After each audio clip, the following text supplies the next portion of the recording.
माझ्या मुलीचं नाव नभा हेमंत मांडे. मी कमलाबाई शाळेत इयत्ता दुसरी ई मध्ये शिकत आहे.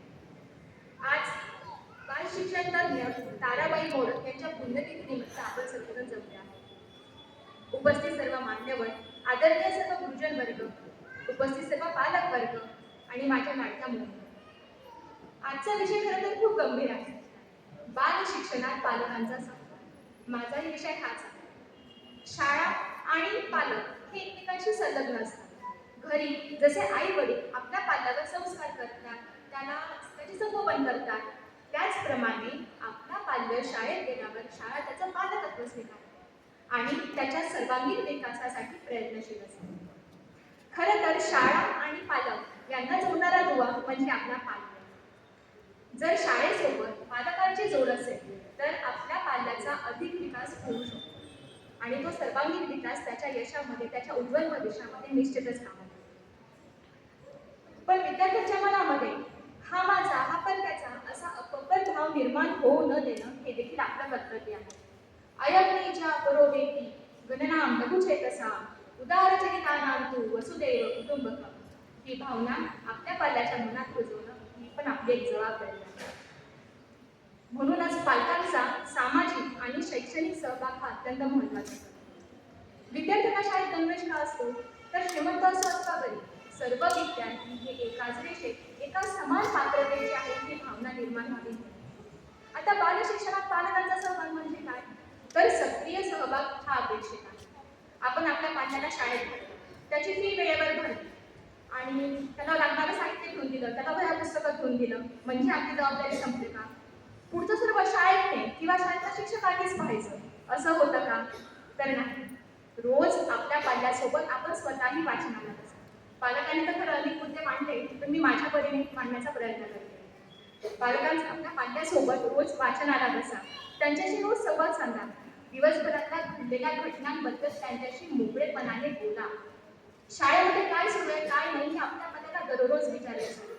आता असे काही सोप्या गोष्टी की ज्यातून आपण पालक म्हणून सहभाग घेऊ शकतो. जसं शक्य असेल तेव्हा तुम्ही शाळेत उपस्थित राहा, आपल्या पाल्याची चौकशी करा, वैचारिक देवाणघेवाण करा, मुलाशी मित्रत्वाचे नाते तयार करा, भावनिक आदान-प्रदान करा, त्याच्या छोट्या छोट्या कामात रस घ्या. आपल्या पाल्याला विविध कार्यक्रमात भाग घेण्यासाठी प्रोत्साहित करा. आपला जर पालकांचा सहभाग असेल तर त्याचे अनेक कलागुण आपल्याला दिसून येतात. A parents are the ultimate role model for children. Every word, every action, every movement has an effect. No other person or outside force has a greater influence on child than the parent. आता अनेक पालकत्व कार्यक्रम सध्या घेण्यात येत आहेत, जसं triple P, positive parenting programming, parent management training, behaviour parent training etcetera etcetera. शाळा, शिक्षक, पाल्य व पालक यांचे एकमेकांशी छान नातं आहे. जसं चांगले संस्कार हे शाळेत होतात तसे घरातही व्हायलाच हवे आणि त्यासाठी आपण सदैव कार्यशील असायला हवं. फार पूर्वी गुरुगृही जाऊन शिक्षण घेण्याची पद्धत होती, म्हणजे आपला माझ्या गुरुच्या घरी जायचा, तिथे राहायचा, तिथे शिक्षण घ्यायचं. आता मात्र दिवसातील 24 तासांपैकी विद्यार्थी फक्त 5च तास शाळेत जातात. त्यातल्या काही शिक्षकांना किमान 35 ते 40 मिनिटं शिकवायला मिळतात. मग छडी लागे छम छम विद्या येई घम घम, छडी लागे छम छम विद्या येई घम घम या म्हणीप्रमाणे आता छडी तर सोडाच, पण साधा रागवायचा अधिकारही शिक्षकांना उरलेला नाही. मग कशी येणार विद्या? जसं मी आधी म्हटलं की आपला पाल्या शाळेत गेल्यावर शाळा त्याचं पालकत्व स्वीकारते आणि पालकत्व स्वीकारण्याच्या वेळेस वेळ प्रसंगी कठोरही भाव असतात.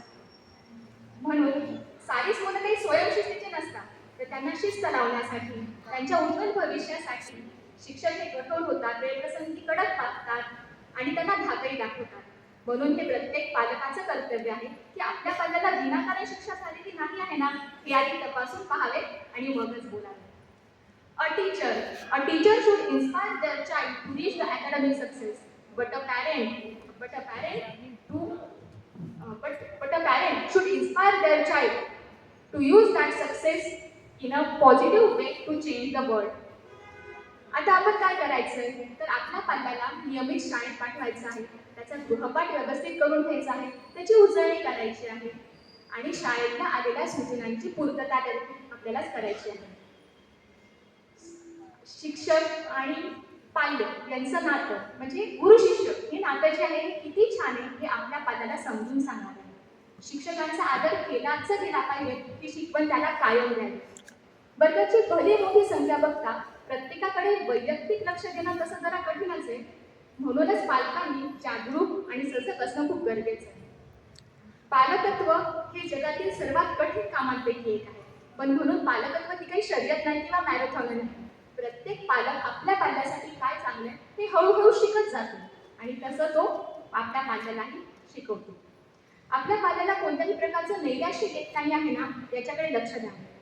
सर्वात महत्त्वाचं म्हणजे आपल्या पाल्याकडून कोणीही अवास्तव अपेक्षा ठेवू नये.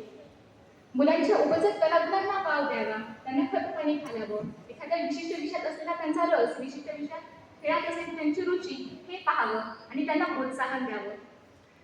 पालकांनी काय करायचं तर त्यांचे छोटे छोटे कर्तृत्व पण साजरे करायचे, त्यांच्या छोट्या छोट्या गोष्टी पण खूप उत्साहाने साजरे करायच्या आहेत. नवीन तंत्रज्ञानाचा योग्य तो फायदा घ्यायचा आहे. मुलांना संघटित करण्याचा प्रयत्न करायचा आहे. जर पालक सुशिक्षित असतील तर त्याचा खूप चांगला परिणाम हा विद्यार्थ्यांच्या भविष्यावर दिसून येतो. आता मात्र काही पालक असेही असतात की जे अशिक्षित असतात किंवा कमी शिकलेले असतात, पण तरी ते सुद्धा आपल्या पाल्याला वेळप्रसंगी पोटाला चिमटा काढून योग्य ते सर्व काही देण्याचा प्रयत्न करतात. पालक ही खूप मोठी भूमिका आहे जगातली एक. विद्यार्थ्यांना संघटित करण्याचा प्रयत्न करा. आपण आपल्या पाल्याच्या पाठीमागे ठामपणे उभे आहोत ही भावना त्यांना कायम असू द्या. आता एक थोडक्यात सांगते की जर मुलांचे प्रोजेक्ट हे आई बाबा कंप्लीट करत असतील म्हणजे पूर्ण करत असतील तर विद्यार्थ्यांचे कौशल्य कसे विकसित होणार, त्यांनाही सोबत घ्या. जर एक पेन मागतात पेनाचा पूर्ण बॉक्स हातात येत असेल तर ते काटकसर करायला कधी शिकणार, ही पण त्यांना शिकवा. आजकाल अनेक पुस्तकं बाजारात उपलब्ध आहेत, पण शांता किर्लोस्करांचं लालन पालन आणि देविदास बागुल यांचं नवे बालसंगोपन ही पुस्तकं आपण सुद्धा वाचायलाच हवी. खरं तर आपण कोणीही सहजरित्या अगदी उत्तम पालक असतो असं नाही, पण प्रयत्न करणं हे मात्र आपल्या हातात असतं. आणि अजून एक गोष्ट, जसं की आजवर आपण आपल्या पाल्याला घडवतोय असं जरी का म्हटलं तरी कधी कधी कळत नकळत छोट्या छोट्या गोष्टीतून पाल्य सुद्धा आपल्याला घडवत असतो, हेही आपण लक्षातच घ्यायला हवं. सर्वात शेवटी एवढंच म्हणते, अज्ञानवृत्ती रोखण्याला जर का शाळा आणि पालक यांनी मिळून शिक्षण नावाचे खतपाणी घातलं तर आजचं हे छोटंसं रोपटं उद्याला सुशिक्षित व सुसंस्कृत वटवृक्ष हे मात्र नक्कीच. कमलाबाई शाळेने मला बोलायची संधी दिली आणि आपण सर्वांनी ते शांतपणे ऐकून घेतले याबद्दल धन्यवाद. आभारी.